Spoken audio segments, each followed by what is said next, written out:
in high definition. This is Western New York's news leader.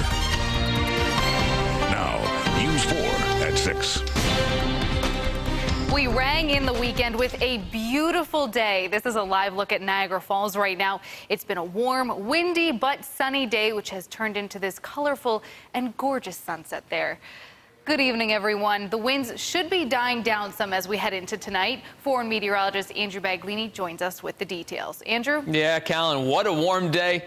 Just for the record, we're not having an earthquake. What a warm day it was, though. We couldn't really enjoy it too much because of the wind in some spots if you're in the immediate downtown area and along the Niagara frontier. We did have those wind advisories that were expired now, but look at those high temperatures, 55. I think that might actually have been 56 at the Buffalo airport. We'll confirm that. 56 at the Falls, 62 registered down in Dunkirk. Incredibly warm all across Western New York. Our almanac says an observed high of 56 here in Buffalo. And look at that. That's over 20 degrees above normal. Not feeling like February at all. In fact, our normal high is what we recorded as a low temperature for the day. So pretty incredible there. We weren't all that far away from a record, but just about 70 degrees shy of that.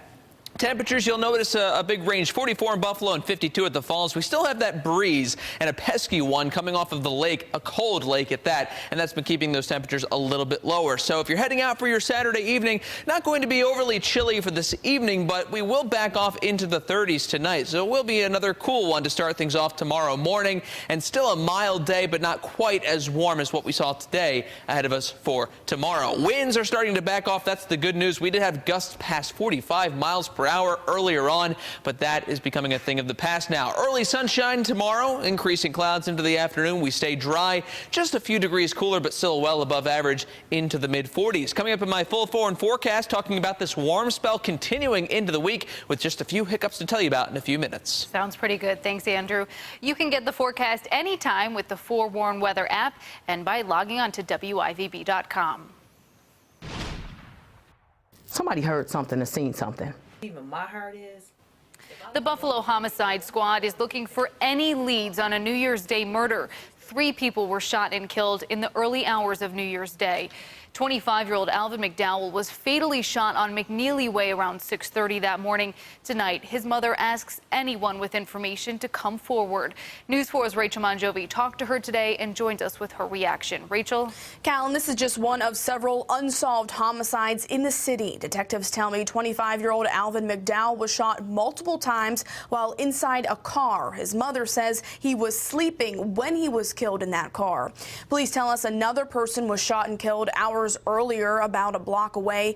They're still investigating if either incident is related, but the homicide squad is asking for anyone with any information to come forward. They're looking for any lead they can get. The mother of McDowell says she believes somebody knows something. She's hoping someone comes forward so she can get justice for her only son. It's not going to go away. It's going to always be in the parents' heart. You know, this is someone you can never see again. You're not going to ever hug them, be able to call them, where you at, what are you doing? You know, he has a birthday coming up, holidays. His children will never really know him as they get older. I just want the person or the persons that's responsible to be apprehended. The mother says she's been posting flyers all over town. Crime Stoppers is offering a $1,000 reward. Buffalo Police is offering a $1,500 reward. Coming up on News 4 at 10 and 11 tonight, we'll hear more from McDowell's mother and the son she lost too soon. Reporting live, Rachel Monjovi, News 4 at 6.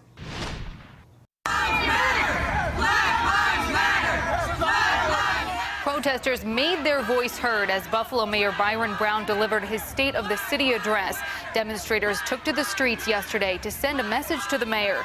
7 people were arrested during the protests, and tonight we know 2 people held overnight have now been released after being arraigned. They pleaded not guilty to resisting arrest. Those taken into custody were arrested for disorderly conduct, obstruction of government administration, and 2 were charged with resisting arrest. It happened at the intersection of Franklin and Court, where the protesters sat down and locked arms, blocking traffic. The demonstrators say they were there for several reasons, including advocating for justice on behalf of Wardell Davis. The 22-year-old died in police custody last week. They tell us they want the mayor to be more accountable for the violence and alleged police brutality they say is happening in the city.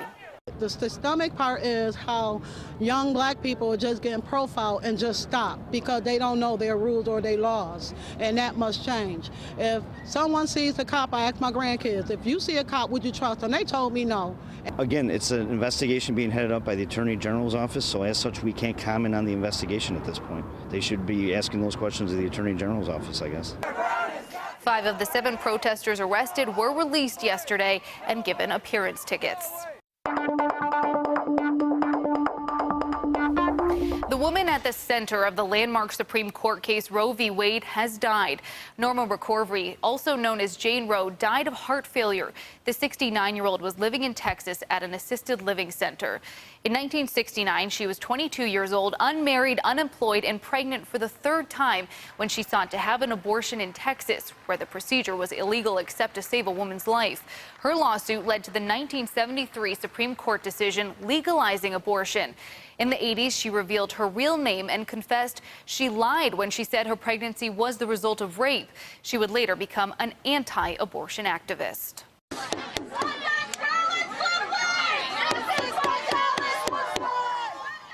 More than 1,000 people gathered in Dallas, Texas, in opposition of President Donald Trump's stance on immigration and refugees.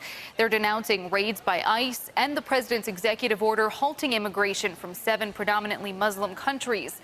U.S. Homeland Security Secretary John Kelly says President Donald Trump is working on a streamlined version of his travel ban after the initial order was stopped by an appeals court. Talks of a new ban come as President holds a rally in Melbourne, Florida. We're going to take a live listen in right now. Countries to do things that they'd rather do here. So we're going to have a whole big situation. We are going to unfree all of those companies. They're going to have freedom. They're going to be able to build what they want to build. It'll be environmentally friendly, and we're going to start producing jobs like you've never seen before. That's going to happen. That was a big thing. We're standing up for the incredible men and women, always, of law enforcement. We're standing up.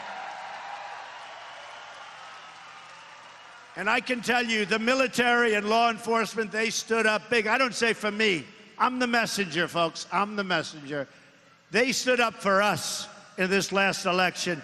We got numbers that nobody believed were possible from law enforcement and from military. Basically, people that wear uniforms like us. Isn't that nice? And I saw this man on television just now. I just saw him on television. He said, I love Trump. You're listening to President Donald Trump speaking at a rally in Melbourne, Florida. He was talking about job creation and right now talking about men and women in law enforcement and our veterans. We will have a full recap of his speech tonight at 10 and 11. The man convicted in 1995 for conspiracy to blow up the United Nations, FBI offices, and other New York area landmarks has died. Sheikh Omar Abdel Rahman died in prison where he was serving a life sentence for his involvement. A spokesperson with the correctional facility says the 78-year-old died from natural causes. Abdel Rahman also had a suspected link to the 1993 truck bombing of the World Trade Center that killed 6 people, but he was never convicted for that crime.